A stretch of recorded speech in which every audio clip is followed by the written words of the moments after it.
نبیین ابی القاسم محمد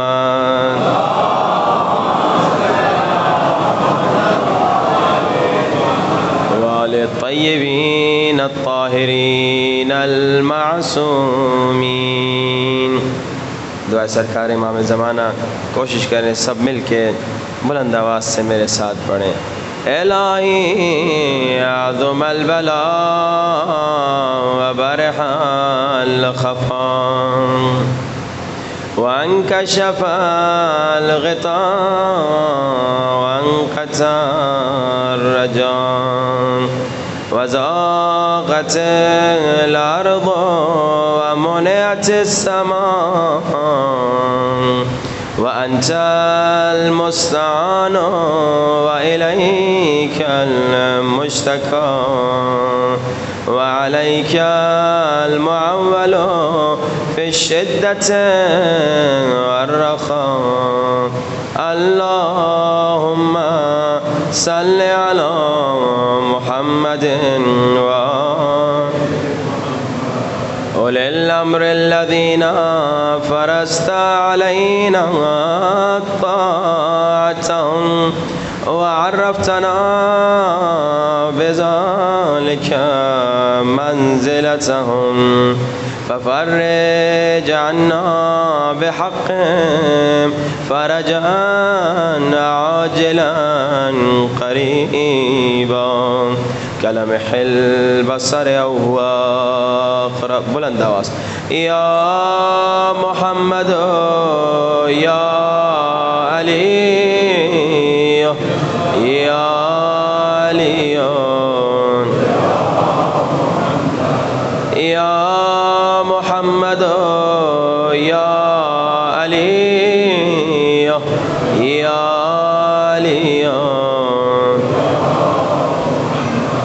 اکفیانی فإنکما کافیان وانصرانی فإنکما ناصران یا مولانا یا صاحب الزمان الغوث الغوث ادرکنی ادرکنی ادرکنی الساعة الساعة الساعة العجل العجل العجل یا ارحم الراحمین بحق محمد وآلہ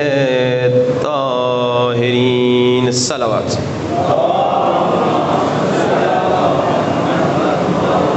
محمد وعجل فرجہم۔ ایک بار پھر بآواز بلند صلوات۔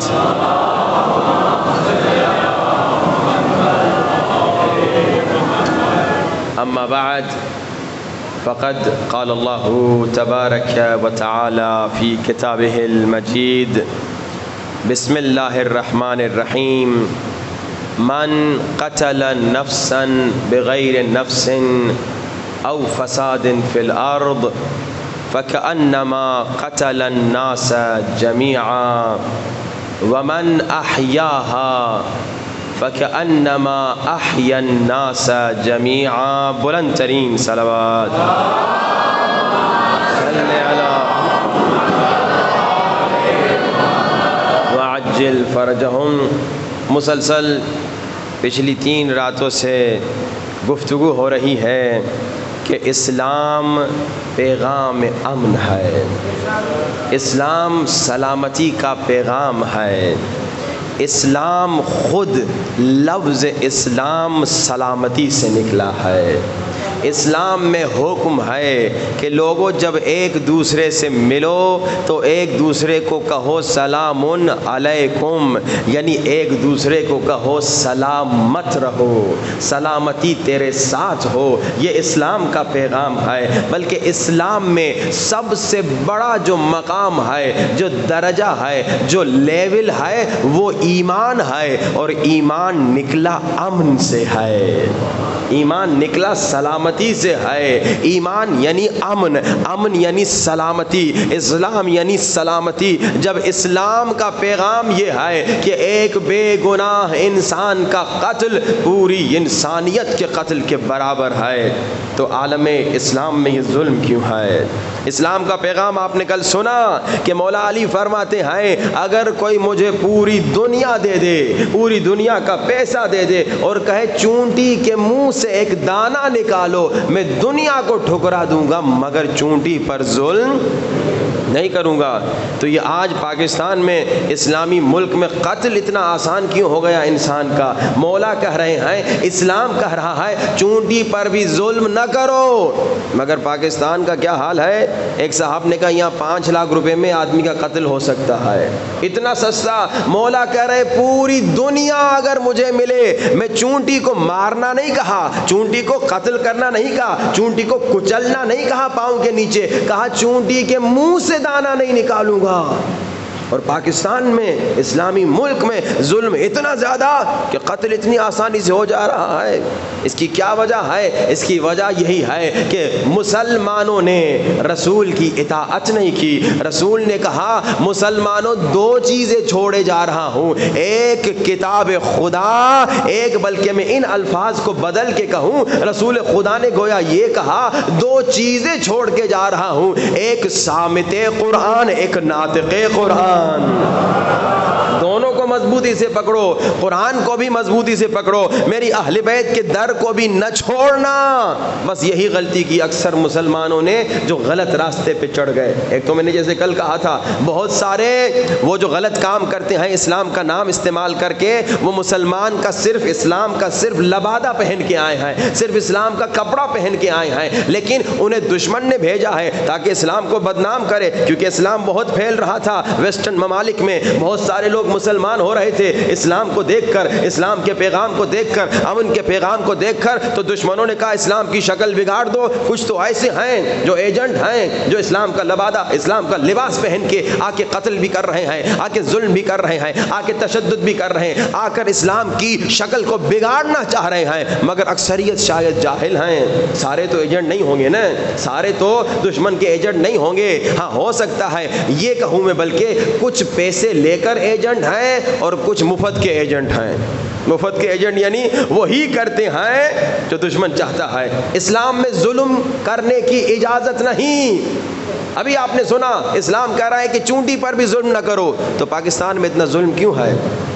پاکستان میں، عالم اسلام میں اتنا انسانوں پہ ظلم کیوں ہو رہا ہے؟ اس کی یہی وجہ ہے یہ رسول کی اطاعت سے دور ہیں۔ انہوں نے رسول کی اطاعت کو سمجھا نہیں۔ اطاعت یعنی جو رسول نے کہا اس پر عمل کرو، اطاعت قرآن یعنی جو قرآن نے کہا اس پر عمل کرو، اور قرآن کہہ رہا ہے ظلم نہ کرو۔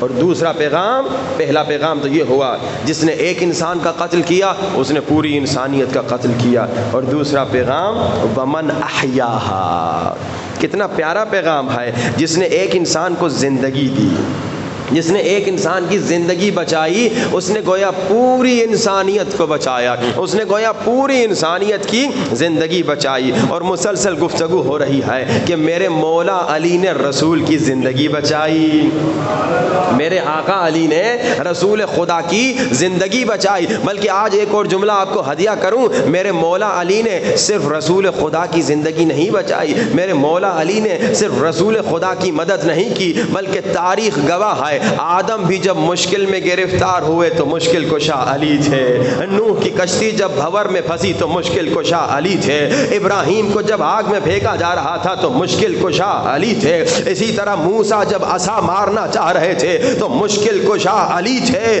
ہر نبی کے مددگار ہیں تو علی ہیں۔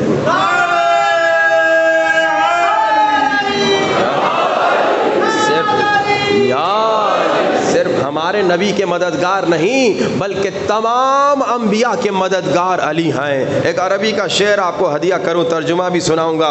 شاعر کہتا ہے، علی مولا کی شان میں کہتا ہے ما کان عیسیٰ والکلیم وللخلیل المعتبر سرا به تأیدوا ان استجاروه نصر مذ رآه آدم فی صلبه نورا شکر فاستغفر اللہ به لولا علی ما غفر ایوب لولا حیدر على بلاء ما صبر وفلک نوح باسمه صار بأمن واستقر والخاتم الذي نال به سلیمان الظفر عین ویاء وسطهما لام القدر۔ کمال کا شعر ہے، عربی شاعر کہتا ہے آدم جب مشکل میں گرفتار ہوئے آدم نے کہا یا علی مدد، نوح جب مشکل میں گرفتار ہوئے نوح نے کہا یا علی مدد، ابراہیم نے کہا یا علی مدد، اسماعیل نے کہا یا علی مدد، موسیٰ نے کہا یا علی مدد، عیسیٰ نے کہا یا علی مدد۔ تو بس ایک فیصلہ طے ہو گیا کہ یا علی مدد کہنا بدعت نہیں ہے، انبیاء کی سنت ہے۔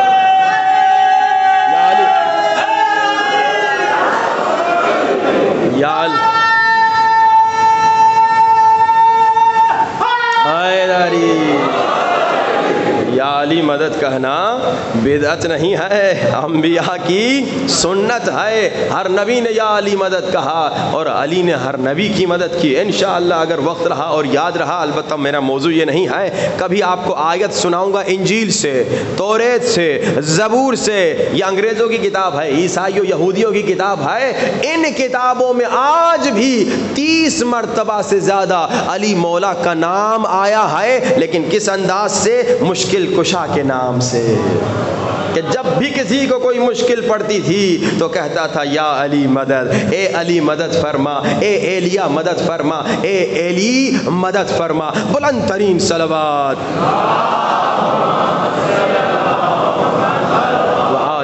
محمد وعجل فرج۔ آئیے ہم بھی اب مولا سے مدد مانگیں، ہم بھی مولا سے فقیری کریں، ہم بھی مولا سے کہیں مولا ہم اپنے بچوں کی تربیت کرنا چاہتے ہیں۔ آپ سن رہے ہیں مسلسل نا کہ تربیت اولاد کا موضوع کتنا ضروری ہے، کتنا امپورٹنٹ ہے، کہ اگر آپ نے اپنے بچے کی تربیت نہیں کی، جتنے نمازی ہیں مگر بچے کو نماز نہیں سکھائی، جتنی باحجاب ہے خاتون مگر بچی کو حجاب نہیں سکھایا، اللہ کہے گا جہنم میں ڈال دو۔ آپ نے سنا ماں باپ قیامت کے دن دیکھیں گے اعمال نامے میں زنا، اعمال نامے میں شراب، اعمال نامے میں قتل، اعمال نامے میں برائی، کہیں گے خدایا ہم نے کبھی ان گناہوں کا سوچا بھی نہیں تھا۔ آواز آئے گی ہاں تم نے سوچا نہیں تھا مگر تم نے اپنے بچوں کو منع نہیں کیا، تمہارا بچہ تمہاری غفلت کی وجہ سے گناہ کرتا رہا، تم نے ہدایت نہیں کی، تم نے دنیا سکھائی، تم نے دنیا داری سکھائی مگر تم نے اسے گناہ سے نہیں روکا۔ یہ تمہارے بچے کے گناہ ہیں جو تمہارے اعمال نامے میں لکھے گئے۔ اور آپ نے یہ بھی سنا اگر ماں باپ محنت کریں، اگر ماں باپ بچوں کی تربیت کریں اور بچے کو نیک بنائیں، بچے کو نمازی بنائیں، بچے کو صالح بنائیں، بچے کو عزادار بنائیں، بچے کو امام بارگاہ میں لے کر آئیں، اب باپ مر جائے گا، اب مر چکا ہے، اعمال نامہ ظاہراً بند ہو چکا ہے، مگر ہر شب جمعہ جب بچہ دعائے کمیل پڑھے گا باپ کے لیے بھی ثواب آئے گا۔ یہ ہے تربیت کا کمال کہ آپ مر گئے، ہر انسان نے مرنا ہے، میں نے مرنا ہے، آپ نے مرنا ہے، ہم مریں گے ایک دن۔ ہاں بھائی جمعے کے دن میں نے بچے کو سکھایا تھا بیٹا دعائے ندبہ مولا مہدی کی پڑھنا، آپ مر گئے، اب جمعہ آ گیا، بچہ دعا ندبہ پڑھتا ہے، اسے تو ثواب ملے گا، آپ کو بھی ثواب ملے گا کہ اگر بچے کی تربیت کریں۔ لیکن گفتگو یہاں پہنچی تھی کہ اب تربیت جو ہے اس کا آغاز کب سے کریں؟ تو ہم نے کہا تربیت کا آغاز کب سے کیا جائے؟ جب شادی کی نیت سے آپ نکلتے ہیں۔ کل آپ نے سنا اس جوان پاکستانی جوان کا واقعہ کہ اس نے کیا کہا، میں نے اس لڑکی سے شادی کرنی ہے جو نیک ہو، جو صالحہ ہو، جس میں خوف خدا ہو اور جس میں حیاء فاطمہ اور زینب ہو۔ یہ بہت ضروری ہے، بچوں کی تربیت کیجئے کب سے؟ جب سے آپ شادی کے ارادے سے نکلتے ہیں۔ لیکن اگر بعد میں بعض ماں باپ نے شادیاں کر لی، بچے ہو گئے، اب بعض بزرگ بھی ہو گئے، انشاءاللہ کل کوشش کروں گا ایک نسخہ آپ کو بتاؤں کہ وہ ماں باپ جو غافل تھے، جنہوں نے اپنے شادی کے وقت حسن دیکھا، پیسہ دیکھا، دنیا داری دیکھی اور انہوں نے خیال نہیں رکھا، بچے پیدا ہو گئے، اہمیت نہیں دی، غافل تھے، اب ان کو پتہ نہیں تھا، علم نہیں تھا، ان کو انشاءاللہ نسخہ بتاؤں گا کہ وہ کیا کریں اپنے بچوں کو واپس لوٹانے کے لیے، جن کے بچے اگر بگڑ گئے ہیں، اگر ہاتھ سے نکل گئے ہیں، وہ انشاءاللہ کل میں آپ کو بتاؤں گا۔ تو آپ نے کل سنا کہ ایک جوان ہے لیکن اس نے اپنے آپ کو اتنا مضبوط کیا، بلکہ میں یہ نہ کہوں کہ اس نے مضبوط کیا، اس کے ماں باپ نے اس کی اتنی اچھی تربیت کی کہ دوسرے جوانوں کی طرح نہیں کہا. میں ایک آپ کو واقعہ سناؤں، بہت عجیب و غریب واقعہ ہے، ہمارے بچپنے کا واقعہ ہے. ایک صاحب آ گئے، بلکہ ہم چھوٹے تھے تو ان کی والدہ تھیں، وہ کہہ رہی تھیں میرا بیٹا کہہ رہا ہے مجھے ایسا رشتہ چاہیے، ایسی لڑکی چاہیے جس کی آنکھیں ایسی ہوں، جس کا ناک ویسا ہو، جس کا کان ویسا ہو. ہاں ایسے عجیب و غریب لوگ بھی ہیں کہ جناب ایسی حسینہ ہو، فلاں ہو، فلاں ہو، فلاں ہو. یعنی انہوں نے تو ایسی لمبی لسٹ سنائی تھی، میں ابھی تک مجھے یاد ہے کہ بھائی عجیب غریب انسان تھا یہ، لیکن یہ بھی جوان ہے، مگر یہ اس طرح کی باتیں نہیں کہہ رہا. ظاہری حسن کے پیچھے نہیں، یہ باطنی اور حقیقی حسن کے پیچھے ہے. ہاں ظاہری حسن سے اسلام نے منع نہیں کیا، جیسے میں نے کہا اگر ایک مومنہ بھی ہے اور اللہ نے حسن بھی دیا ہے تو اسلام نہیں کہہ رہا کہ اس سے شادی نہ کرو. اگر با حیا ہے، اگر با حجاب ہے، اس کا حسن صرف اپنے میاں کے لیے ہے، دوسروں کو نہیں دکھاتی، تو اس مومنہ سے شادی کرنے میں حرج تھوڑی ہے. اگر ایک مومن ہے، مالدار ہے، کھرب پتی ہے، ارب پتی ہے، مگر نماز تہجد پڑھنے والا ہے، نیک ہے، صالح ہے، پڑھا لکھا ہے، تو ٹھیک ہے. اللہ نے تھوڑی کہا کہ پیسے والے سے شادی منع ہے، اللہ نے تھوڑی کہا کہ حسین انسان سے شادی منع ہے، لیکن اللہ نے یہ کہا دیکھو پہلے معیار یہ رکھو کہ کیا نیک ہے، کیا صالح ہے، کیا اللہ کا خوف ہے، کیا تقوی ہے. اور آپ نے سنا کہ جب محمد حسین طباطبائی کے ماں باپ نے یہ کہا کہ ہم حق مہر شادی میں حفظ قرآن رکھیں گے، تو بچہ ان کا 3 برس میں قرآن یاد کرنے لگا، 7 سال میں پورے قرآن کا حافظ بن گیا. آج ایک اور آپ کو واقعہ سناؤں، ایک باپ کا جس نے غفلت کی، جس نے شادی، شاید بہت سارے والدین یہاں بیٹھے ہوں جو یہ غلطی کر بیٹھے ہوں، جس نے 40 سال 50 سال پہلے ایک غفلت کی، شادی تو کر لی مگر شادی کے وقت ایمان نہیں دیکھا، شادی کے وقت تقوی نہیں دیکھی، شادی کے وقت صرف ظاہری حسن دیکھا اور پیسہ دیکھا.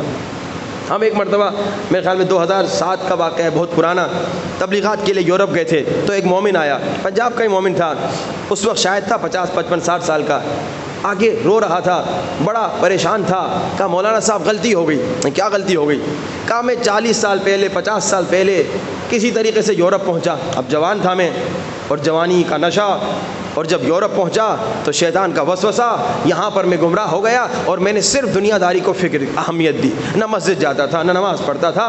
اور جب شادی کا وقت آیا تو میں نے ایمان اور تقوی اور خوف خدا نہیں دیکھا، بلکہ میں نے یہ دیکھا کہ کون زیادہ خوبصورت ہے. میں نے حسین ترین لڑکی تلاش کی اور میں نے اس سے شادی کر لی. خود بھی جوان تھا، بڑا حسین اور خوبصورت تھا، قداور انسان تھا. کہا میری شادی ہو گئی، بڑی حسین، بڑی ظاہراً اچھی، مگر نہ اس میں ایمان تھا، نہ اس میں تقوی تھی، نہ اس میں خوف خدا تھی، اور نہ صرف یہ وہ مسلمان بھی نہیں تھی.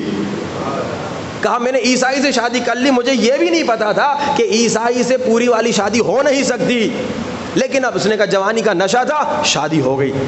اب یہ انسان جو مجھے بتا رہا تھا خود سید بھی تھا، کہتا ہے کہ اس وقت جوانی کے نشے میں مجھے پتہ نہیں چلا. کتنے ماں باپ ہیں ان کو پتہ نہیں چلتا، جوانی میں شادی کر لیتے ہیں، ان چیزوں کو اہمیت نہیں دیتے. کہتا ہے بچی ہو گئی، مجھے بچی بڑی ہونے لگی، تب بھی میں نے اتنی اہمیت نہیں دی. کہا اچانک جب میری بچی ایک دن یونیورسٹی جا رہی تھی پہلے دن، اور یونیورسٹی جانے کے لیے جب وہ تیار ہو کر گئی، میرے سامنے سے گزری، تو جو اس نے لباس پہنا تھا، جو بے حیائی کا منظر مجھے نظر آیا، کہا اب میں کام گیا. میں نے کہا میری بیٹی، میں بھی سید ہوں تو یہ بھی سید ہوگی. کہتا ہے میں نے کہا یہ کیا غلطی ہو گئی. اب وہ تھا تو پاکستانی، تھا تو مسلمان، ہاں بھائی، تھا تو شیعہ، ظاہراً مومن بھی تھا، ہاں بھائی، لیکن دنیا داری میں ایسا مست ہو چکا تھا کہ وہ دور ہو چکا تھا. زبانی مسلمان تھا، زبانی شیعہ تھا، عملاً اور حقیقی شیعہ نہیں تھا، لیکن انسان تو تھا. آخر وہ جو غیرت اس کے اندر تھی، اللہ نے ہر مرد کو غیرت دی، وہ اچانک سے وہ جاگ گئی. اب اس کو بیوی پر تو غیرت نہیں آئی تھی، نہیں معلوم، اللہ شاید ہدایت دینا چاہ رہا تھا. اچانک بچی پہ غیرت آ گئی، اور اس انداز سے کہ ارے میری بچی سید ہے، کیونکہ میں سید ہوں تو میری بچی سید. تو اب یہ سید زادی یہ لباس پہن کے یونیورسٹی کیسے جائے گی؟ اب وہ بچی کو سمجھانے لگا، بیٹا دیکھو تم سید زادی ہو، سید زادی ایسے اسکول نہیں جا سکتی، ایسے کالج نہیں جا سکتی، یہ گناہ ہے، یہ حرام ہے. اب پوری زندگی بچی کو نہیں سکھایا، 18 سال کی عمر میں سکھا رہا ہے.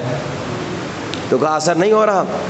اثر نہیں ہوگا. البتہ جیسے میں نے کہا کچھ راستے ہیں, اگر بچے بگڑ کے کل انشاءاللہ نسخہ یاد رہا تو بتاؤں گا کہ کون سا نسخہ ہے, اس پہ عمل کریں, بگڑے ہوئے بچوں کو واپس لے کر آئیں. البتہ ساتھ میں محنت بھی کرنی ہے. مگر 18 سال کے, اسی لیے اسلام نے کہا بھائی لڑکا کب بالغ ہوتا ہے؟ 14 سال کی عمر میں. لڑکی 9 سال کی عمر میں. اس وقت نماز واجب, اس وقت روزہ واجب, اس وقت خمس واجب, ٹھیک ہے نا. لیکن بچے کو, بچی کو 5 سال کی عمر سے نماز پڑھنے کی عادت ڈالو, زبردستی نہیں, پیار محبت سے. تم نماز پڑھو, چھوٹا سا مصلی خرید لو, چھوٹا جا نماز خرید لو, بیٹی تم میرے ساتھ نماز پڑھو, بیٹا تم میرے ساتھ نماز, تاکہ ٹریننگ ہو. رمضان کا مہینہ آ گیا, روزہ زبردستی نہیں رکھواؤ کہ بچہ بیچارہ تھک جائے, لیکن شوق دلا, بیٹا روزہ رکھو گے آدھا والا 2 گھنٹے 4 گھنٹے, لیکن سحری ہمارے ساتھ کرو, نیت روزہ ہی کرو, جب بھوک لگی توڑ دینا, لیکن بچے کو ٹریننگ ہو.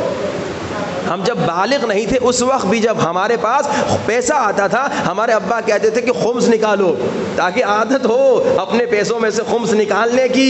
یہ بچپن سے بچے کو عادت دلائیے. حدیث ہے, روایت ہے, انشاءاللہ آئندہ مجالس میں بتاؤں گا کہ پہلے سال سے لے کے 7ویں سال تک آپ نے کیا محبت کے انداز سے بچے کو ٹرین کرنا ہے. پھر 7 سال سے 14 سال میں محبت ہوگی مگر ساتھ میں محنت بھی ہوگی. پھر 14 سے 21 محبت بھی ہوگی, محنت بھی ہوگی, مگر بچے سے مشورہ لینا ہے, اس کی عقل استعمال کروانی ہے.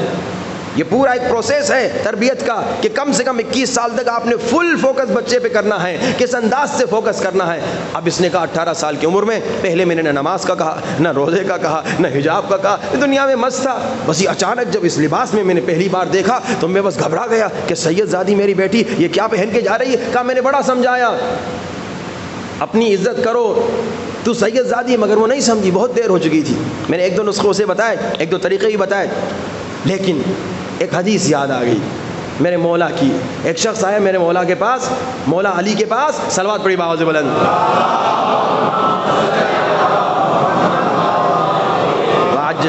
اور کہتا ہے مولا میں آپ کا بڑا عاشق ہوں, میں آپ سے بہت محبت کرتا ہوں, میرے دل میں آپ کا بھی عشق ہے, آپ کی اولاد کا بھی عشق ہے, رسول خدا کا بھی عشق ہے, بہت محبت کرتا ہوں, مگر یا علی جیسے گناہ سامنے آتا ہے میں پھسل جاتا ہوں. میں آج کی مثالیں دوں, یا علی آپ سے محبت بڑی ہے, لیکن جب رشوت آتی ہے نا 2-4 لاکھ روپے 5 لاکھ روپے, میں پھسل جاتا ہوں. یا علی آپ سے محبت تو بڑی ہے, لیکن جب شیطان کہتا ہے اس حسین لڑکی کو دیکھو پھسل جاتا ہوں. یا علی آپ سے محبت تو بڑی ہے, لیکن جب کوئی گالی دیتا ہے نا تو غصہ آتا ہے, پھسل جاتا ہوں, گالی دے دیتا ہوں. یا علی آپ سے محبت تو بڑی, یعنی محبت بڑی ہے مگر گناہ پہ کنٹرول نہیں کر سکتا. اب اس واقعے کو اس واقعے سے کنیکٹ کرنا ہے. یا علی گناہ پہ کنٹرول نہیں کر سکتا, کیا کروں, گناہ پہ کنٹرول کروں, کیسے گناہ پہ کنٹرول کروں. تو مولا علی فرماتے ہیں 3 بار, اکرم نفسک, اکرم نفسک, اکرم نفسک. کیا مطلب؟ اپنی عزت کرو, اپنی عزت کرو, اپنی عزت کرو. یا علی یہ کہہ رہا ہے میں گناہ پہ کنٹرول نہیں کر سکتا, اور آپ کریں اپنی عزت کرو, اپنی عزت کرو, اپنی عزت. اس کا کیا لینا دینا؟ یہ باپ بھی بیٹی کو یہی کہہ رہا تھا, بیٹی تم اپنی عزت کرو, تم سید زادی ہو, اس طریقے سے سید زادی ہو کر یونیورسٹی نہیں جا سکتی, اپنی عزت کرو. مولا نے سکھایا جو انسان اپنی عزت کرنا سیکھ لے وہ انسان کبھی گناہ نہیں کرتا. اب میں تھوڑی مثالیں دوں گا, آسان ہو جائے, ایکسپلین ہو جائے, واضح ہو جائے. کیا مطلب؟ اچھا, اور دوسری بات یہ بھی کہتا چلوں, اپنی عزت انسان کب کرے گا, بلکہ اپنی نہیں کسی اور کی. انسان عزت کب کرتا ہے؟ انسان عزت تب کرتا ہے جب اس کی معرفت ہو. یہی ہے نا, جب آپ کسی کو پہچانیں گے آپ اس کی عزت کریں گے. میں آپ کو مثال دوں, آپ بس پہ بیٹھے یہاں سے ملتان جا رہے ہیں, آپ کے ساتھ والی سیٹ پہ ایک بزرگ مولانا بیٹھے ہوئے ہیں جن کو آپ سنتے بھی بہت ہیں, جن کے آپ بہت بڑے فین ہیں, بہت علامہ صاحب ہیں, مگر اتفاق سے اس دن امام ابا قبا میں نہیں تھے, وہ شلوار کرتے میں تھے, تو آپ نے نہیں پہچانا. کبھی کبھی ہو جاتا ہے, بہت مرتبہ ایسے ہوتا ہے. اب وہ آپ کے ساتھ بیٹھے, آپ نے نہیں پہچانا, یہ وہی ہیں جن سے مجھے بہت محبت ہے, یہ وہی ہیں جن کا میں بڑا فین ہوں. ابھی آپ ان کو معمولی انسان سمجھ رہے ہیں. عام طور پہ آپ کیا کرتے ہیں, وہ تھوڑا آپ کی سیٹ پہ اگر بیچارے کا پاؤں بھی آ گیا, آپ کہیں گے بھائی صاحب یہ میری سیٹ ہے, ذرا ادھر ہو جاؤ. ہاں بھائی, ایسے کرتے کہ نہیں کرتے؟ اسی کے ساتھ آپ بیٹھے ہوئے اپنے موبائل پہ, خدا نہ کرے کوئی گانے سنتا ہو, اگر کوئی گانے سننے والا ہوگا کیا کرے گا, گانے بھی سنے, اسے فرق ہی نہیں پڑے گا نا کہ وہ آدمی کون ہے, میں اسے جانتا ہی نہیں ہوں. گانے بھی سنے گا, غلط کلپیں بھی دیکھے گا, خدا نہ کرے اللہ نہ کرے, ہاں بھائی, کیونکہ آپ اس کو جانتے ہی نہیں ہیں. اس کے سامنے بدتمیزی بھی کریں گے کسی کے ساتھ, اور چائے والے کو بولیں گے اوے چائے والے ادھر آؤ, بدتمیزی سے اس کو بلائیں گے. یعنی آپ کا انداز ادب اور احترام والا نہیں ہوگا, کیونکہ آپ سمجھتی ہیں کوئی معمولی سا آدمی ہے. لیکن بس ہے ملتان جا رہی ہے, راستے میں ایک اور آدمی بھی ملتان جانے والا مومن بس پہ چڑھا, اس نے مولانا کو دیکھتے پہچان لیا, کہا مولانا صاحب, فلاں مولانا صاحب, نام بھی لیا. اب جو اس نے دیکھا رہی ہے تو وہی مولانا ہے. اب کیا ہوتا ہے, اب عام طور پہ کیا ہوتا ہے, عام طور پہ یہ ہوتا ہے, کہتا ہے قبلہ معاف کیجئے غلطی ہو گئی, میں نے آپ کو پہچانا نہیں, معاف کیجئے, گلے لگاتا ہے, اٹھتا ہے, دوبارہ سلام کرتا ہے. ایسے کئی مرتبہ ہمیں بچپنے میں یاد ہے, ہم جب والد محترم کے ساتھ مجالس میں جاتے تھے تو لوگوں کو پتہ نہیں تھا کہ یہ مولوی کا بیٹا ہے, تو کچھ لوگ آگے دھکا دیتے, او بچے ادھر جا, کوئی کہتا تھا مولوی دا پٹرے, یہ مولوی کا بیٹا ہے, او قبلہ قبلہ قبلہ قبلہ. یعنی جب پتہ نہیں تو بے عزتی کرتے ہیں, عام رویہ رکھتے ہیں. جیسے پتہ چلا یہ ایک عالم دین ہے تو فوراً کہا مولانا معاف کیجئے. اب مولانا کے سامنے موبائل میں گانے نہیں سنے گا, نوحے لگا دے گا. ہاں بھائی, اب مولانا کے سامنے غلط کلپیں نہیں دیکھے گا, گوگل پہ جا کے مولانا کی کلپیں دیکھے گا, مولانا میں نیک آدمی ہوں, مولانا کی عزت کر رہا ہے. اب مولانا کے سامنے بدتمیزی نہیں کرے گا. چائے والے کو قبلہ آئیے مجھے بھی چائے دیجیے, انہیں بھی چائے پلائیے, اب وہ اوے کر کے نہیں بلائے گا. اب اس کا سارا انداز بدل گیا, اب احترام سے بیٹھے گا, اب بدتمیزی نہیں کرے گا, اب گالی نہیں دے. کیوں؟ کیونکہ اب ان کو پہچان لیا, اب ان کو پہچان لیا کہ یہ وہ بزرگ عالم ہے جن سے میں بہت محبت. بھائی عام طور پہ ایسے ہوتا ہے یا نہیں ہوتا کہ جب آپ کسی کو نہیں جانتے اس کے سامنے آپ بالکل ایسے ہوتے ہیں. یہ انشاءاللہ اگر یاد رہا, حیا انشاءاللہ ایک دن اس پہ گفتگو کرنی ہے, حیا کے موضوع پر. اس میں انشاءاللہ اس پہ تھوڑی اور تفصیل سے گفتگو ہوگی کہ کچھ لوگ ہیں حیا کیا ہے, تقوی کیا ہے, کچھ لوگ با تقوی ہیں, کچھ لوگ با حیا ہیں. اس پہ انشاءاللہ گفتگو ہوگی کہ حیا کیا ہوتی ہے, تقوی کیا ہوتی ہے. کچھ لوگ ایسے ہوتے ہیں ان کے سامنے بھی گناہ کرتے ہیں جن کو نہیں جانتے, اور کچھ لوگ ایسے ہوتے ہیں جو اس کے سامنے گناہ نہیں کرتے جس کو نہیں جانتے. اس پہ انشاءاللہ گفتگو ہوگی آئندہ مجالس میں اگر یاد رہا.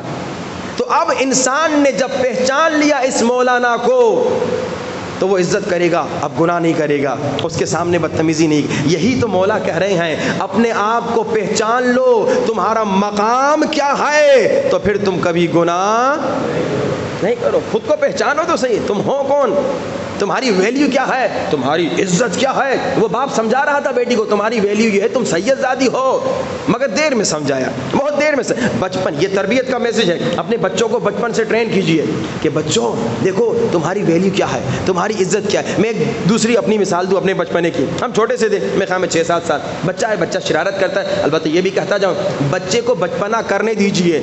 جو ماں باپ بچے کو بچپنا کرنے نہیں دیتے تو بچہ بیچارہ بڑا ہو کے پریشان ہوتا ہے. بچے کو بچپنا کرنے دیجئے. اور ایک دوسرا جملہ بھی آپ کو کہتا چلوں, یہ جو امام بارگاہ میں بچے آتے ہیں, مسجد میں بچے آتے ہیں, بچے ہیں نا, کبھی کبھی بات کرتے ہیں آپس میں, کبھی کبھی گپ شپ کرتے ہیں. تو کبھی کبھی ہم نے دیکھا کہ جو کرتے درتے ہیں یا بزرگ ہیں, جو نمازی ہیں یا جو مجلس سننے آئے ہیں, وہ بچوں کو ڈانٹتے ہیں. یہ بچوں کو مسجد میں نہ ڈانٹیے, بچے کو امام بارگاہ میں نہ ڈانٹیے, بچوں کو دین کے کاموں کے لیے نہ ڈانٹیے. نماز کے لیے اٹھا رہے ہیں تو تھپڑ نہ ماریے.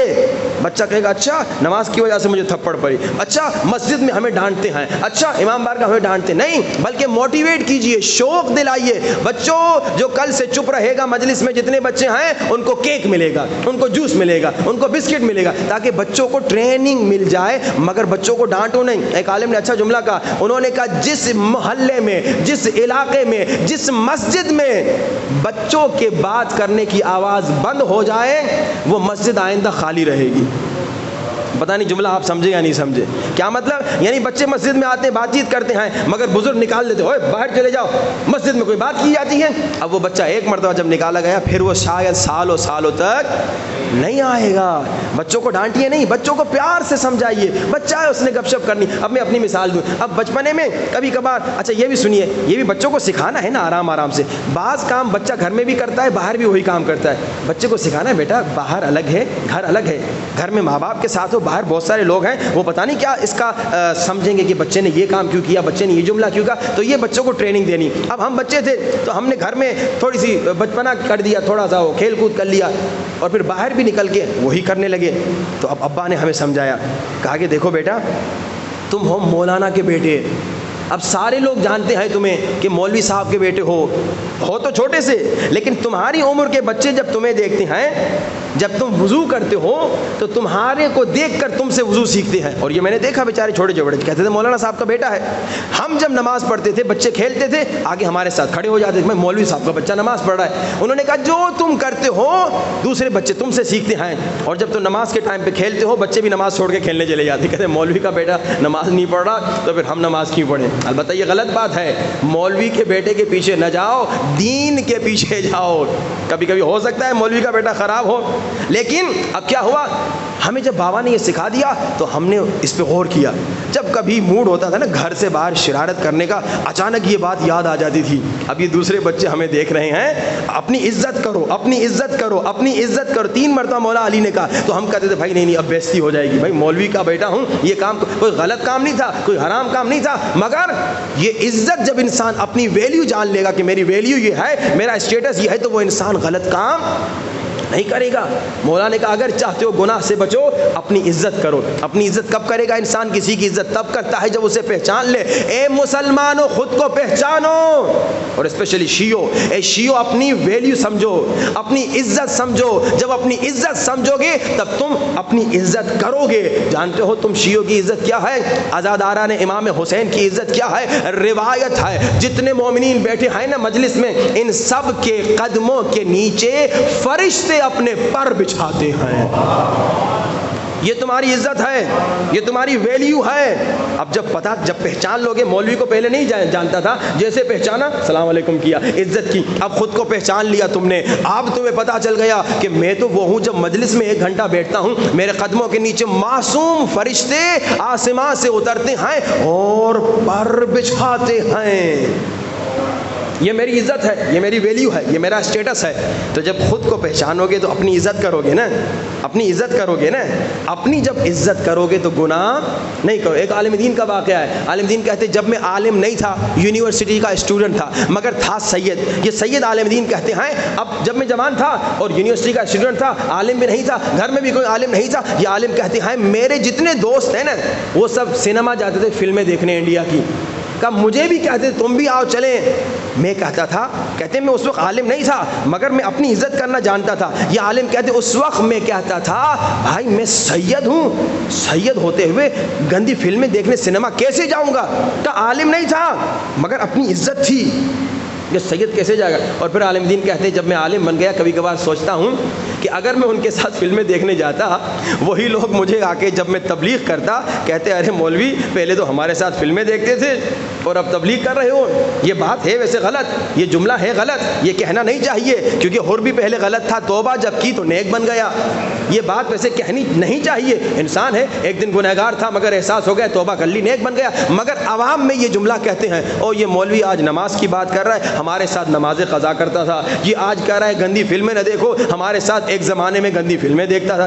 ارے وہ زمانے میں گنہگار تھا ہوگا, اب تو نیک بن گیا. مگر یہ لوگ کہتے ہیں, تو یہ عالم کہتے ہیں میں عالم نہیں تھا اس وقت مگر اپنی عزت کرنا جانتا تھا. اب تمہاری عزت کیا ہے, تمہاری ویلیو کیا ہے جانتے ہو؟ حدیث میں ہے. اپنے بچے کو سکھائیے, تربیت کیجیے بچپن سے. اس بیچارے کی طرح نہیں کہ 18 سال کی عمر میں بتائے تمہاری ویلیو کیا ہے. ہاں اس وقت بھی دیر نہیں, اسلام میں کبھی دیر نہیں ہوتی. میں نے 2-4 طریقے بتائے وہ ہمارے موضوع سے کنیکٹڈ نہیں ہے, ورنہ اس پر بھی گفتگو ہوتی, آدھا گھنٹہ ٹائم نکل جائے گا. اس لیے میں تیزی سے جا رہا ہوں, آپ کو آپ کے کام کی بات بتا رہا ہوں. اپنی عزت کرنا سیکھو بچوں تمہاری عزت کیا ہے بچوں کو سکھائیے. بیٹا جانتے ہو مومن کی عزت کعبے کے برابر ہے. جتنے مومنین ہیں نا, حدیث ہے مومن کی عزت کعبے کے برابر ہے. اب ہے کوئی مسلمان شیعہ ہو یا سنی جو خدا نخواستہ کعبے کے ساتھ بدتمیزی کرے یا کعبے کو گالی دے یا کعبے پہ کوئی کچرا پھینکے, نعوذ باللہ, توبہ استغفر اللہ, کوئی نہیں کرے گا یہ کام, سوچ بھی نہیں سکتا. تو مومن تیری عزت کعبے کے برابر ہے. تم یہ گوشت کے ٹکڑے نہیں ہو, تم 4-5 ہڈیاں نہیں ہو, تم اشرف المخلوقات ہو. اللہ نے یہ مقام دیا ہے تمہیں, تم کعبے کے برابر ہے تمہاری عزت. تمہارے قدموں کے نیچے عزاداروں فرشتے پر بچھاتے ہیں. جب اپنی ویلیو سمجھو گے, جب اپنی معرفت مل جائے گی, اب انسان گناہ نہیں کرے گا.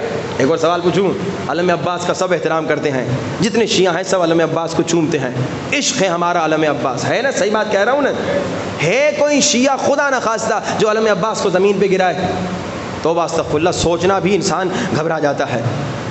لیکن جب تم مجلس میں آتے ہو نا، جب ان آنکھوں سے روتے ہو نا، اب یہ آنکھیں تمہاری آنکھ نہیں ہوتی، یہ علم عباس بن جاتی ہیں، یہ تمہاری ویلیو ہے، اب یہ تمہارے آنکھوں کی عزت ہے کہ ان آنکھوں سے تم غم حسین میں رو چکے ہو، اب اس آنکھ سے گندی فلم نہ دیکھنا، اس آنکھ سے نامحرم کو نہ دیکھنا، اب اس آنکھ سے غلط کام نہ کرنا، اب یہ علم عباس کا مقام پا چکی ہے کیونکہ غم عباس میں رو چکی ہے۔ یہ علم جو ہے یہ پہلے کیا تھا؟ علم جو ہے پہلے کیا تھا؟ درخت کی لکڑی تھی، یہی ہے نا، ایک کپڑا تھا، ایسے ہی ہے نا، وہ کپڑا اگر لباس بنتا تو ہم پہن لیتے، وہ لکڑی اگر برش بنتی تو اس سے ہم برش کرتے، ایسا ہی ہے نا۔ لیکن اب وہ حضرت عباس کا علم کیوں کہلاتا ہے؟ وہی کپڑا، وہی لکڑی جو برش بھی بن سکتا تھا، جو ہمارا کپڑا بھی بن سکتا تھا، کیونکہ اب اس کی نسبت حضرت عباس، یہی ہے نا، ایک لوجیکل بات کر رہا ہوں۔ اب ہم جب روتے ہیں، اب یہ ہماری آنکھیں جو گریہ کر رہی ہیں، ہماری نسبت عباس سے علمدار سے ہو گئی۔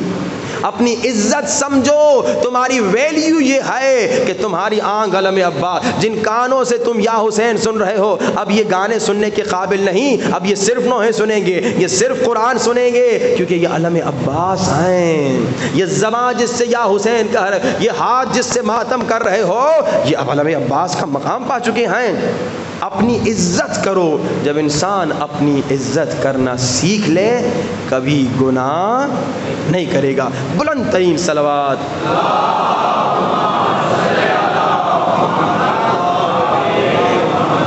وعجل، بچوں کی تربیت کیجئے، بچوں کی تربیت سے غافل نہ رہیے۔ اور جیسے میں نے کہا، کب سے؟ جب سے آپ شادی کے ارادے سے نکلتے ہیں، اور انشاءاللہ اب دوسرا مرحلہ کیا ہوگا؟ شادی کے بعد بچے پیدا کرنے کا مرحلہ۔ اکثر ماں باپ کہتے ہیں غلطی سے بچہ ہو گیا، یہ غلط ہے، ایسے نہیں ہونا چاہیے۔ شادی کے لیے باقاعدہ پلاننگ ہونی چاہیے کہ جب انسان شادی کے ارادے کے بعد جب شادی ہو جاتی ہے، جب ارادہ بھی نیک تھا، اس کے بعد بھی ایک کتاب ہے، انشاءاللہ میں کفایت بھائی کو دے دوں گا، ای میل کر دوں گا یا واٹس ایپ کر دوں گا، جسے چاہیے وہ ضرور لے لے۔ مثالی ماں، کمال کی کتاب ہے، یہ ضرور وہ جو شادی کرنا چاہیں گے انشاءاللہ محرم سفر کے بعد، اور پھر جو بچہ کرنا چاہیں گے تو وہ اس پر ضرور عمل کریں۔ ایک تو شادی سے پہلے کا مرحلہ کہ بھائی جب شادی سے پہلے کا مرحلہ یہ ہے کہ آپ انتخاب کریں کہ مومنہ ہے، صالحہ ہے، خوف خدا ہے، پھر شادی ہو گئی، پھر بچہ ہونے سے پہلے کا مرحلہ، یہ نہیں کہ بچہ ہو گیا غلطی سے ہو گیا، نہیں، بچہ ہونے سے پہلے پلاننگ۔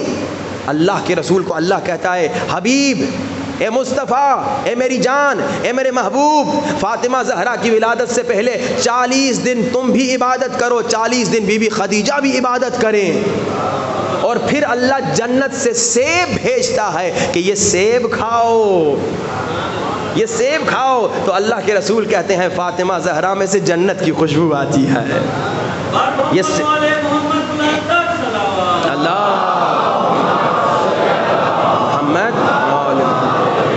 اور یہ سیب کھاؤ، اس میں بھی ایک فلسفہ ہے، یعنی شادی سے پہلے جب تم بچہ، شادی کے بعد جب تم بچہ پیدا کرنے کا ارادہ رکھتے ہو، ایک تفصیل سے حدیث ہے اللہ کے رسول کی، اگر چاہتے ہو تمہارا بچہ حافظ قرآن ہو، اگر چاہتے ہو تمہارا بچہ نیک صالح ہو، اگر چاہتے ہو تمہارا بچہ عالم دین ہو، اگر چاہتے ہو تمہارا بچہ شریف ہو، اگر چاہتے ہو تمہارا بچہ غیرت مند ہو، تو تمام قوانین رسول خدا نے بتائے ہیں جو یہاں پر وقت بھی نہیں میں آپ کو سنا سکوں۔ اور اگر یہ غلطی کرو گے تمہارا بچہ قاتل بنے گا، یہ غلطی کرو گے تمہارے بچے کی 6 انگلیاں بنے گی، یہ غلطی کرو گے تمہارے بچے میں فلاں مسئلہ ہوگا، یہ غلطی کرو تمہارا بچہ بے غیرت ہوگا، یہ تمام چیزیں رسول خدا نے سکھائی ہیں کہ لوگوں شادی شادی کے بعد بچہ پیدا کرنے سے پہلے یہ تمام چیزیں پڑھو، یہ ہے تربیت کا ایک مرحلہ۔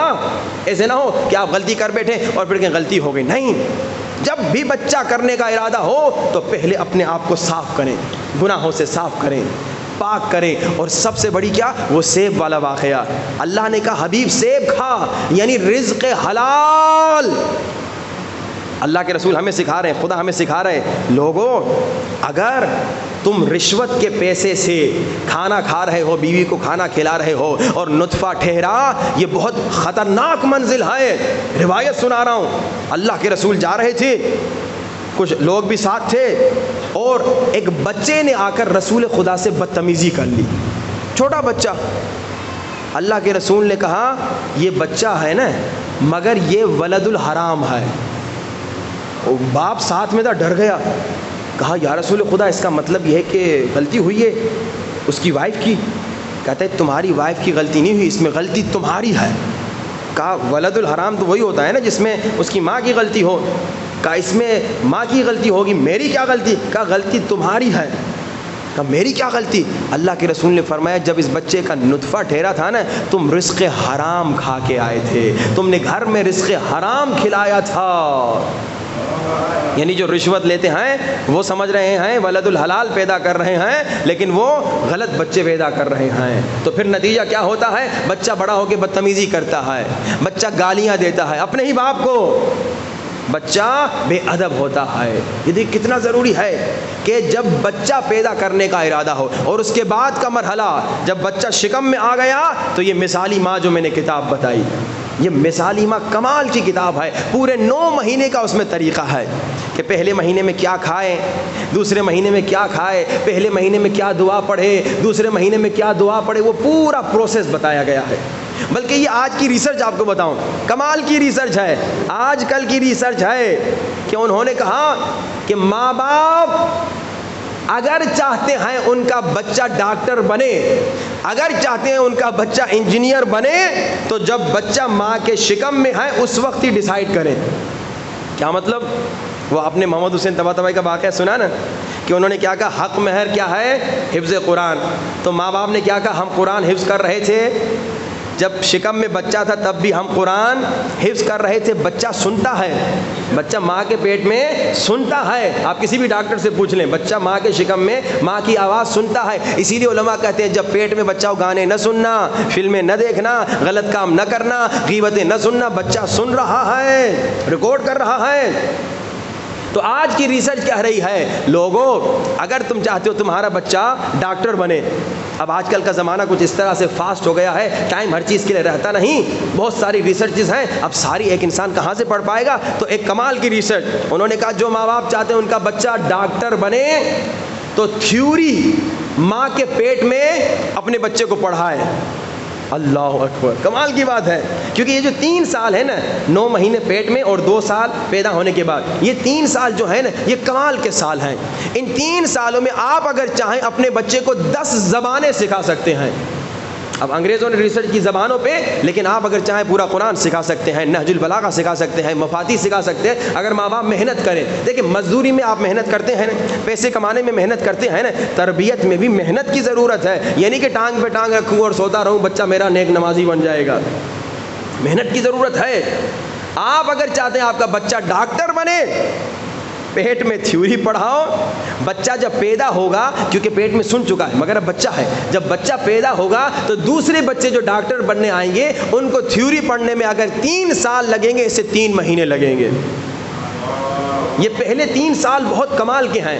اب اگر 10 زبانیں بچے کو سکھانے چاہو، کہتے ہیں کہ ریسرچ ہے کہ ان 3 سالوں میں 9 مہینہ ماں کے شکم میں اور 2 سال اس کے بعد جب تک دودھ پیتا ہے، جو زبانیں بچے سیکھے گا نا، بڑا ہو کے وہ بڑی آسانی سے وہ زبانیں سیکھ لے گا۔ جو زبانیں سنے گا بڑا ہو کے وہ بڑی آسانی سے وہ زبان سیکھ لے گا۔ اب نیک انسان قرآن سکھائے، وہ زبان بھی سکھائے، اس میں کوئی حرج نہیں، اسی طرح نہج البلاغہ سکھائے، مفاتیح سکھائے، ان 3 سالوں میں مسلسل سناتا رہے، سناتا رہے، سناتا رہے، ماں پڑھتی رہے، اور نتیجہ کیا ہوگا؟ بچہ نیک، بچہ صالح، اور جیسا آپ چاہتے ہیں ویسا بنے گا۔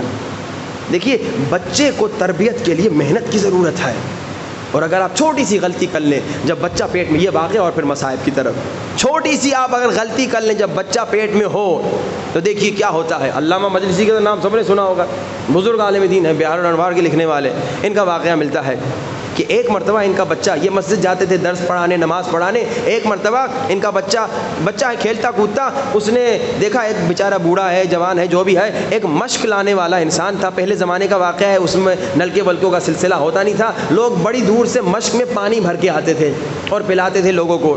اب ایک بیچارہ غریب آدمی مشکیزے میں پانی لے کر آیا اور نماز کا ٹائم ہوا، چلا گیا نماز پڑھنے کے لیے۔ علامہ مجلسی کا بیٹا پتہ نہیں کہاں سے اسے سوئی ملی، اس نے اس میں چبو دی، پورا پانی بہہ گیا۔ اس بیچارے کی اس دن کی روزی ضائع، اس بیچارے کی اس دن کی محنت ضائع۔ علامہ مجلسی نے اس کو مدد کی، اس کو پیسے دیے، جو بھی ہوئی بات وہ ہو گئی۔ پھر علامہ مجلسی گھر آئے، علامہ مجلسی نے بیگم سے پوچھا، اپنی بیوی سے پوچھا، کہا میں نے بچے کی ولادت میں پہلے بھی بعد میں بھی ہر احتیاط کیا جتنا مجھے یاد آ رہا ہے، مجھ سے کوئی غلطی نہیں ہوئی ہے، تم سوچو کیا تم سے کوئی خطا ہوئی ہے؟ اچھا ہم لوگ اگر ہمارا بچہ کسی کا شیشہ توڑ دے، کسی کی گاڑی توڑ دے، کبھی سوچتے ہیں؟ ہاں بھائی، یا تو ماں باپ بچے کو تھپڑ مارتے ہیں یا پھر گھر جا کے بھول جاتے ہیں کہ کوئی اتنا غلط کام بچہ کر بیٹھا۔ اس بچے نے چھوٹی سی سوئی ماری، ایک مشکیزے میں سے پانی بہ گیا، پیسے بھی دے دیے، بات ختم، مگر گھر آ کے سوچ رہے ہیں کیا غلطی ہو گئی؟ میں نے بڑا سوچا، مجھے یاد نہیں آ رہا، کیا تم سے کوئی غلطی ہوئی ہے؟ بیوی نے سوچا، کہا ایک غلطی ہو گئی۔ اب دیکھیے کتنا اثر ہوتا ہے۔ اور وہ مائیں جو غیبتیں سنتی ہیں، گانے سنتی ہیں، فلمیں دیکھتی ہیں اور ہر حلال حرام کھا کے شکم میں ڈالتی ہیں، جب بیٹا یا بچہ یا بچی شکم میں ہوتا ہے، دیکھیے وہ کتنا ظلم کر رہے ہیں اپنے ہی بچوں پہ۔ کہا ہاں ایک مرتبہ میں کسی کے گھر گئی تھی اور وہ انار کا درخت تھا، میں پریگننٹ تھی، اور کیا نام ہے، پریگننٹ خواتین کو کھٹی چیزیں کھانے کا شوق ہوتا ہے۔ کہا مجھے انار پہ نظر پڑی تو جی چاہا میں انار کا رس تھوڑا سا چوس لوں، تو میں نے ایک سوئی نکالی بالوں سے اور ایک سوئی انار میں ڈالی اور تھوڑا سا وہ 1-2 قطرے، کتنے قطرے ہوں گے ایک سوئی سے، کتنے قطرے نکلتے ہیں؟ کہا 1-2 قطرے میں نے وہ انار کے چوس لیے، پوچھا نہیں، اجازت کے بغیر۔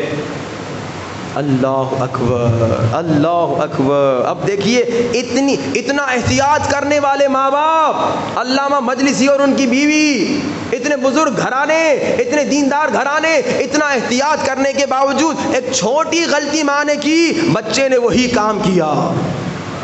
اب جو مائیں احتیاط نہیں کرتی وہ دیکھیے کتنا ظلم کر رہی ہیں، اپنے بچے کے فیوچر کو کیسے تباہ کر رہی ہیں۔ انگریزوں نے ریسرچ کی، کہہ رہے ہیں بھائی تم بچے کو تھیوری پیٹ میں پڑھا دو، بچے کا ٹائم بچے، باہر آ کے صرف پریکٹیکل کرے۔ اور ہمارا کیا حال ہے؟ مائیں فلمیں ڈرامے دیکھنے میں مست ہیں، غیبتوں میں مست ہیں، غلط کاموں میں مست ہیں، نہ قرآن پڑھتی ہیں، نہ اسی طرح دعائیں پڑھتی ہیں، نہ کوئی اور اچھا کام کرتی ہیں۔ یہ سارا بچے پہ اثر ہو رہا ہے۔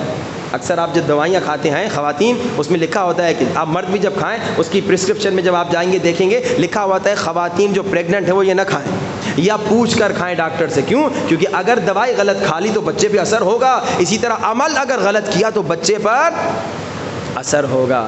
آج پھر میں آپ سے ٹیسٹ لینے والا ہوں، آج آپ کو بہت تھکا دیا، تھوڑی سی خشک باتیں تھیں، میں نے کہا آج یہ فاسٹ آپ کو سنا دوں، کل پھر انشاءاللہ تھوڑا اٹریکٹیو موضوع آپ کو ہم دینے والے ہیں، لیکن یہ باتیں ضروری تھیں، آپ کو پہنچانی تھی، کیونکہ اس موضوع کو کہیں نہ کہیں تک کمپلیٹ تو کرنا ہے۔ تو ابھی تک ہماری گفتگو کہاں تک پہنچی؟ بچہ پیدا ہونے سے پہلے والے مراحل میں ہے کہ بچہ ماں کے شکم میں ہے، اس پہ اگر تھوڑی اور گفتگو کل ہوگی اور آئندہ انشاءاللہ دیگر مطالب پر گفتگو ہوگی۔ اب وہ مومنین جو آج صبح زیارت عاشورہ میں بار بار کہتا ہوں ہر مجلس میں، نہیں معلوم کیوں، کیونکہ زیارت عاشورہ بھی نماز فجر کے بعد پڑھنا بہت ضروری ہے۔ جو مومن سورہ یاسین نماز فجر کے بعد پڑھ کے امام زمانہ کو ہدیہ کر کے آیا ہے وہ ہاتھ اٹھائے۔ اللہ کرے زیادہ مومن ہاتھ اٹھائیں، اللہ کرے زیادہ مومن ہاتھ اٹھائیں۔ اللہ نے بات تو سنی، الحمدللہ الحمدللہ۔ چلو جی صلوات پڑھی بآواز بلند۔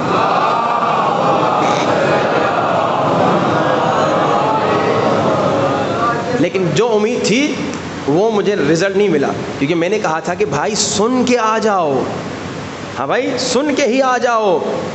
چلو میں یہ پھر دوبارہ سے پوچھتا ہوں کہ میں نے پڑھنے کا کہا تھا، جو مومنین آج نماز فجر کے بعد سورہ یاسین سن کے آئے ہیں وہ ہاتھ اٹھائیں۔ میں نے تو بہت ڈھیل دی تھی، ایک نے بھی نہیں سنا، سب نے صرف پڑھا ماشاءاللہ، یعنی سننے والوں نے سننے کی بھی زحمت نہیں کی۔ افسوس کی بات ہے نا، اس لیے نہیں کہ میں کہہ رہا ہوں اور میری بات نہیں مانی، میں کون ہوں؟ افسوس اس بات کا ہو رہا ہے کہ امام زمانہ کو اہمیت نہیں دی۔ کل میں نے سنایا بھی تھا آپ کو کہ انسان جس کے لیے اہمیت نہیں دیتا، جس کو ویلیو نہیں دیتا، اس کی بات کو، اس کی طرف اہمیت نہیں دیتا، جس کی عزت نہیں کرتا، جو ویلیو لیس ہوتا ہے اس کی زندگی میں۔ بھائی امام زمانہ کے صدقے میں ہمیں سب کچھ مل رہا ہے۔ میں نے کہا اگر جو لوگ پڑھ نہیں سکتے وہ نماز فجر کے بعد سورہ یاسین ایک بار سن کے آئیں، کچھ بوڑھے ہیں کچھ ان پڑھ ہیں جو بیچارے نہیں پڑھ سکتے ہوں گے وہ سن کے آ جائیں، لیکن سننے کے لیے ایک نے بھی ہاتھ نہیں اٹھایا، افسوس کی بات ہے۔ اللہ کرے انشاءاللہ کل پھر میں پوچھوں گا، کیونکہ آج الحمدللہ نسبتاً اچھے لوگوں نے ہاتھ اٹھایا، اگر یہ لوگ ہاتھ نہ اٹھاتے تو شاید ہم پھر اس مرحلے کو مجلس میں سے نکال دیتے، اس سیگمنٹ کو نکال دیتے اور پھر موضوع کو ڈائریکٹ مسائل کی طرف لے جاتے۔ آج کا نسخہ بھی بتاتا ہوں، پھر میں وعدہ لوں گا جتنے مومنین بیٹھے ہیں جو پڑھ سکتے ہیں کل نماز فجر کے بعد سورہ یاسین پڑھیے گا، امام زمانہ کو تحفہ دے کر آئیے گا، اور جو نہیں پڑھ سکتے وہ کل سورہ یاسین نماز فجر کے بعد ایک بار سن کے آئیں اور کہیں مولا امام زمانہ میں میں کیونکہ پڑھ نہیں سکتا اسی لیے سن رہا ہوں تاکہ آپ خوش ہو جائیں، کیونکہ آپ نے کہا کہ نماز فجر کے بعد سورہ یاسین پڑھو اے میرے شیعو۔ اب جو کل انشاءاللہ پڑھ کے آئے گا یا سن کے آئے گا ہاتھ اٹھائے۔ ماشاءاللہ ہاتھ اٹھانے والے تو ماشاءاللہ بہت زیادہ ہیں، کل سارے خدا را ہاتھ اٹھانا، کم سے کم مجھے ایک خوشی ہو جائے کہ ماشاءاللہ مظفر گڑھ کے مومنین اس غریب سید کی بات بھی مان رہے ہیں۔ ایک بلند ترین صلوات۔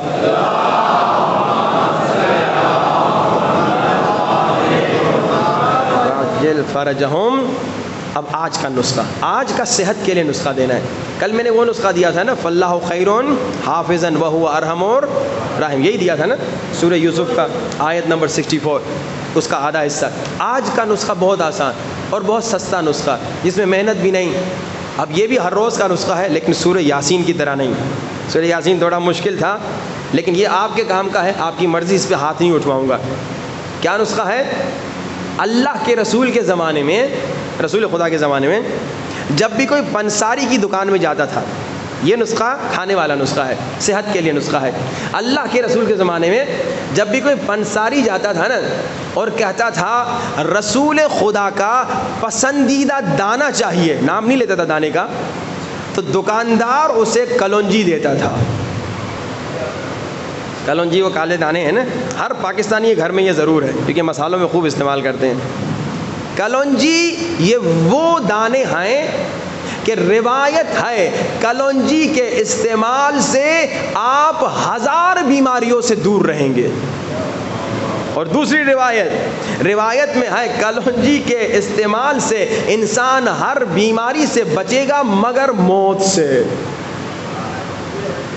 اتنا پاورفل نسخہ ہے اور رسول خدا کا پسندیدہ دانہ۔ اب اس کو کیسے استعمال کریں؟ بہت سستا نسخہ، شاید 1-2 روپیہ، چلو 10 روپیہ۔ دن میں 7 دانہ بس۔ کتنے چھوٹے دانے ہوتے ہیں آپ نے دیکھے ہیں نا، میرے خیال میں سب نہیں دیکھے ہوں گے۔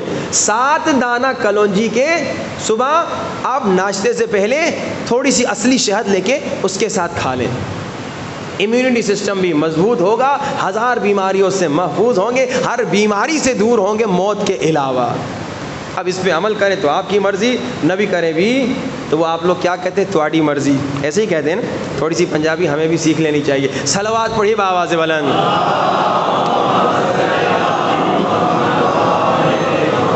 وعجل فرجہم۔ گریے کے دن ہیں، ماتم کے دن ہیں، رونے کے دن ہیں۔ میری عادت نہیں 1 گھنٹے سے زیادہ مجلس پڑھنے کی، کل تھوڑی لمبی ہو گئی تھی، لیکن ان دنوں میں جی چاہتا ہے ایک گھنٹہ مصائب پڑھا جائے۔ ہے ہی رونے کے دن، ہے ہی مصائب کے دن، لیکن میں مسلسل دیکھتا ہوں بعض تو خوب روتے ہیں، اکثر بیچارے شرماتے ہیں۔ میں یہ نہیں کہوں گا نہیں روتے، شرماتے ہیں، لیکن غم حسین کے رونے میں شرمانا نہیں ہے، چیخ چیخ کے رونا ہے، بلند بلند آواز میں رونا ہے۔ حسین تو وہ ہیں جن کے غم میں آپ نے سنا آدم نے گریہ کیا، نوح نے گریہ کیا، موسیٰ نے گریہ کیا، اللہ کے رسول نے گریہ کیا۔ اللہ کے رسول نے جب مولا حسین کی ولادت ہوئی، ننھے حسین تازہ دنیا میں آئے ہوئے ہیں حسین، اللہ کے رسول نے گود میں لیا اور گود میں لے کر رونا شروع ہو گئے۔ جیسے اللہ کے رسول رونے لگے، ماں ہے نا ماں کا دل گھبرا گیا۔ ماں نے کہا، بی بی زہرا نے کہا، بابا میرے بیٹے کو دیکھ کر رو کیوں رہے ہیں؟ بچے کی ولادت پہ رویا تو نہیں جاتا نا۔ تو اللہ کے رسول کے آنکھوں میں آنسو پڑ گئے۔ اللہ کے رسول نے کہا، زہرا جبریل نے ابھی مجھے بتایا ہے یہی ہمارا بیٹا، یہی میرا نواسا 3 دن کا پیاسا ہوگا، کہے گا کوئی پانی دے دے، کوئی پانی نہیں دے گا۔ یہی نواسا ہمارا 3 دن کا پیاسا مارا جائے گا۔ میں اس لیے رو رہا ہوں، آئیے حسین کے غم میں۔ بس کتنی راتیں بچی؟ آج 4 محرم، 5، 6، 7، 8، 9، بس 5 اور راتیں رہی ہیں۔ حسین 5 راتوں کے مہمان ہیں۔ آئیے گھٹ گھٹ کے نہیں، چیخ چیخ کے رو کر بی بی زہرا کو پرسا دیں۔ آنکھوں کو بند کیجئے، سینے پہ ہاتھ رکھیے اور تصور کیجئے شام میں ہیں، بی بی زینب کے حرم میں ہیں، سامنے بی بی کی زری ہے، اور بلند آواز سے کہو السلام علی الحسین وعلی علی ابن وعلی اولاد الحسین وعلی اصحاب۔ ایک بار پھر بلند آواز سے السلام علی وعلی علی ابن وعلی اولاد حسین وعلی اصحاب۔ جیسے ابھی آپ نے سنا اللہ کے رسول حسین کی ولادت پہ رو رہے تھے۔ تاریخ میں ملتا ہے جب بی بی زینب کی ولادت ہوئی، جب بی بی زینب مولا رسول خدا کی گود میں دی گئیں، وہاں بھی اللہ کے رسول زار و قطار رو رہے تھے۔ سنو گے کیوں؟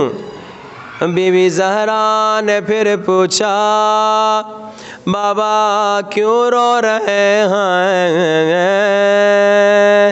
اللہ کے رسول نے فرمایا زہرا ابھی جبریل نے مجھے آ کے بتایا ہماری بچی بچپن سے مصیبت دیکھے گی،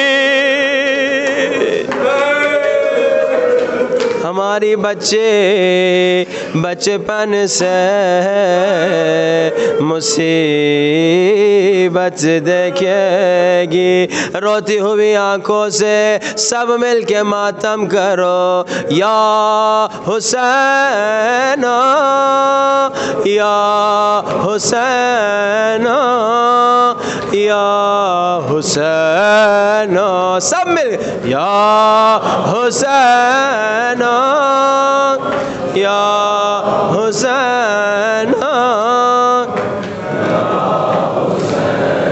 حسین کے غم میں رونے والوں۔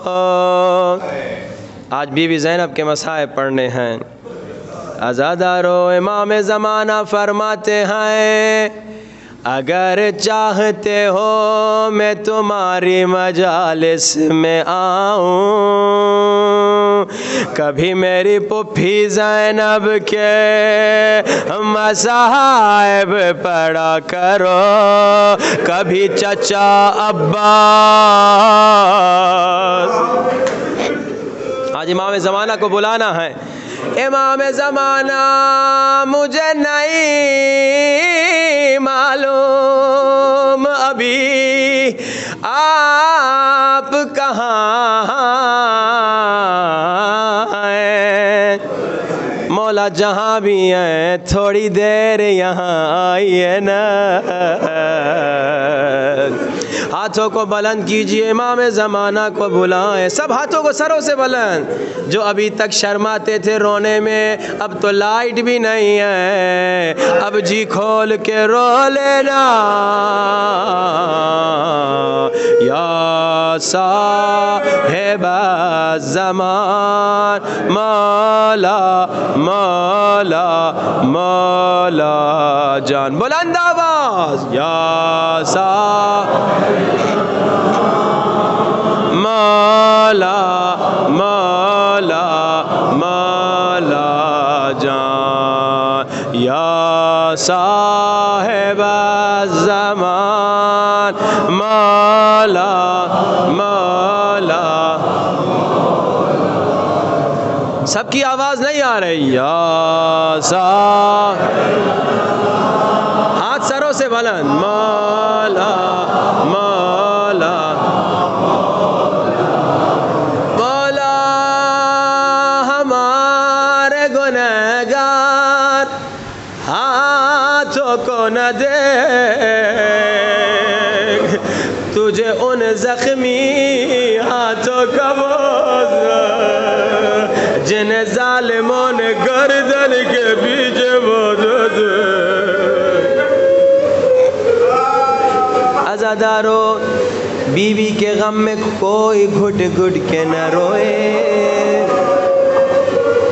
ایک بزرگ عالم دین مرزا شیرازی نے ایک مرتبہ ایک ذاکر کو کہا، اے ذاکر مصائب پڑھو.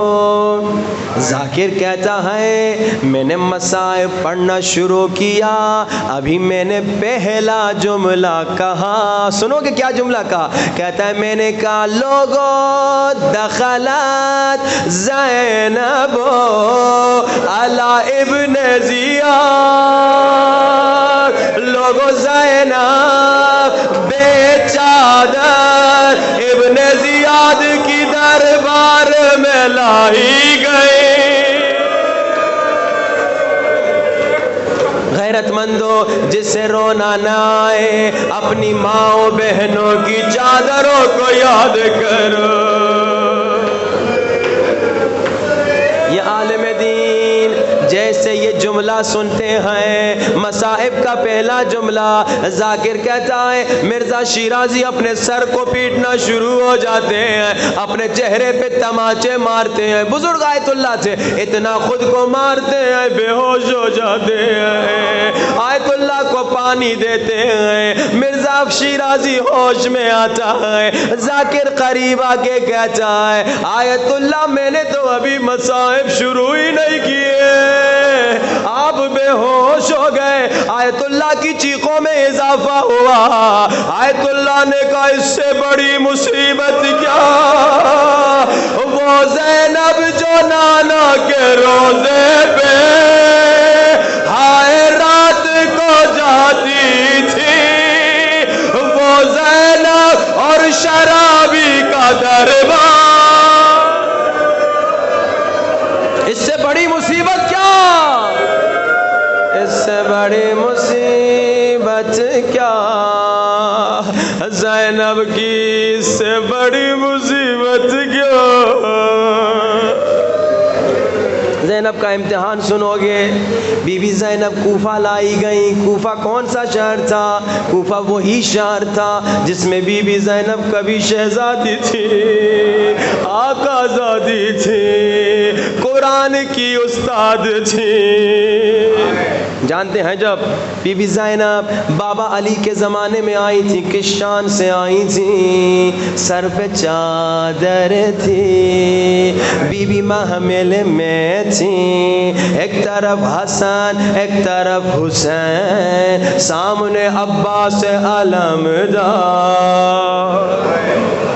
کس شان سے زینب آئی ہیں، بابا علی کا زمانہ ہے. لیکن سنو گے عزادارو، جب بی بی زینب کا قافلہ کوفے کے دروازے پہ بابا علی کے زمانے میں پہنچا، دن کا وقت تھا، بی بی کے سر پہ چادر تھی، بی بی محمل میں تھی، حسن و حسین ساتھ تھے، سامنے عباس تھے. مولا حسن نے بابا علی سے پوچھا بابا کیا حکم ہے، کیا زینب کو کوفہ لے کر آئے؟ علی کی غیرت سنو گے، سر پہ چادر ہے، زینب محمل میں ہے، مگر علی نے کہا حسن بیٹا دن کو اور زینب کو بازار سے نہ لانا. غیرت مندو، کوئی گھٹ گھٹ کے نہ روئے. حسن بیٹا دن کو زینب کو بازار سے نہ لانا. زینب کا امتحان سنو گے. کربلا کے بعد وہی زینب دوبارہ کوفے کے دروازے پہ آ گئی، مگر سر پہ چادر نہیں، کوئی محمل نہیں، نہ نہ حسن ہے نہ حسین نہ عباس علمدار، اکیلی ہے زینب کا قافلہ کربلا کے بعد پھر کوفے کے دروازے پہ پہنچا۔ سنو گے تاریخ میں کیا لکھا ہے؟ تاریخ میں لکھا ہے جب بی بی زینب کربلا کے بعد حسین کی شہادت کے بعد دوبارہ کوفے کے دروازے پہ پہنچی تو رات کا وقت تھا۔ ابن زیاد سے پوچھا گیا کیا زینب کا قافلہ لے کر آئے؟ ظالم نے کہا رات کو زینب کو نہ لانا، دن ہونے کا انتظار کرو، شرابیوں کا مجمع بناؤ، بدماشوں کو بلاؤ، پھر زینب کو لے کر آؤ۔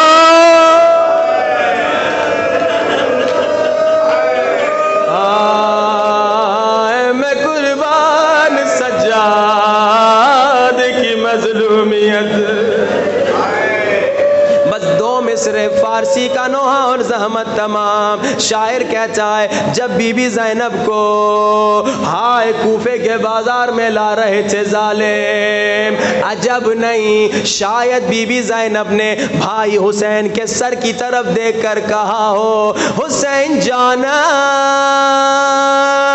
پسر فاطمہ، حسین جانم ماں زہرا کے بیٹے، حسین جانا چشمت را ببند، حسین اپنی آنکھوں کو بند کر دو، حسین تجھ سے برداشت نہیں ہوگا، حسین شرابیوں کا مجمع ہے۔ بس آخری جملہ، کوئی گھٹ گھٹ کے نہ روئے جسے رونا نہیں آتا، اپنی ماں بہنوں کی چادروں کو یاد کرو، حسین جان اپنی آنکھوں کو بند کرو، کیوں؟ کیونکہ خواہری کے تمام اورا ندید نامحرم، نامحرم سمجھتے ہو نا؟ زینب گویا کہہ رہی ہے حسین تیری وہ بہن جسے کبھی نامحرم نے نہیں دیکھا، شمر می برد بازار، اسی زینب کو شمر بازار لے جا رہا ہے، جس زینب کو کبھی نامحرم نے نہیں دیکھا اسے شمر بازار لے جا رہا ہے۔ روتی ہوئی آنکھوں سے ہاتھوں کو بلند کرو، ہاتھوں کو سروں سے بلند، خدایا امام زمانہ کو ہمارے پاس بھیج دے، خدایا امام زمانہ کو ہمارے پاس بھیج دے، دل کی گہرائیوں سے امام زمانہ کو بلاؤ، یا صاحب زمان مولا مولا مولا جان، بلند آواز، یا صاحب زمان مولا مولا مولا، یا صاحب زمان مولا مولا مولا، یا صاحب زمان مولا مولا، ہمارے گنہگار ہاتھوں کو نہ دیکھیے، مجھے معلوم ہے ہاتھ تھک جاتے ہیں مگر ہاتھ نہ جھکاؤ، مولا امام زمانہ آپ ہی نے تو کہا تھا جہاں میرے پھپھی اور میرے چچا کے مصائب پڑے جائیں میں وہاں ضرورت ہے، مولا ہمارے گنہگار ہاتھوں کو نہ دیکھیے، آپ کو واسطہ اس لمحے کا جب 11 محرم کو زینب اونٹ سے ویسے گری جیسے عباس گھوڑے سے گرے، ایسا کا واسطہ دے کوئی خالی ہاتھ نہ جائے. شاید کوئی بچہ مجھ سے پوچھ لے مولانا عباس کے تو بازو نہیں تھے, بی بی زینب عباس کی طرح کیسے گری؟ میں جواب نہیں دوں گا. امام زمانہ فرماتے ہیں میرا سلام میری ان پھوپھیوں پر جن کے ہاتھ گردن کے پیچھے بندھے تھے. ہائے زینب منہ کے بل زمین پہ گری.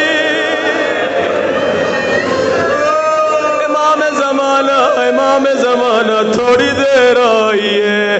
یا صاحب زمان مولا مولا مولا, یا صاحب زمان مولا مولا مولا.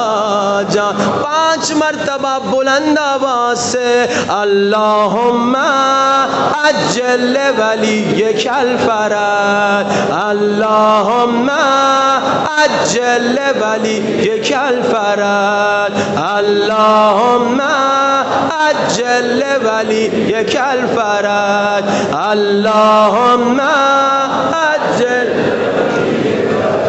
اللہم عجل ولیک الفرج. میرے اللہ ہماری زندگی میں کبھی ایسا دن نہ آئے جب مصائب حسین پڑے جائیں اور ہماری آنکھوں میں آنسو نہ. ہر رات یہ دعا کرو, ہر رات یہ دعا کرو. یہ دعا قبول ہو گئی تو اور کیا چاہیے. خدا مرتے دم تک حسین کے غم میں رونے کی اجازت دینا. خدایا بحق بی بی زینب ہماری خواتین کو, ماؤں بہنوں کو بی بی زینب کی طرح حیا نصیب فرما. میرے اللہ جو بیمار ہیں انہیں شفا نصیب فرما. میرے اللہ جو بے اولاد ہیں انہیں اولاد نصیب فرما. بہت سارے لوگوں نے التماس سے دعا کہی ہے. تمام بیماروں کے لیے 3 مرتبہ مل کر یہ دعا پڑھے. اما یجیب المضطر اذا دعاہ ویکشف السوء, اما یجیب المضطر اذا دعاہ ویکشف السوء, اما یجیب المضطر اذا دعاہ ویکشف السوء. خدایا ہمیں ہر روز نماز فجر کے بعد 1 مرتبہ سورہ یاسین پڑھنے یا سننے کی توفیق نصیب فرما.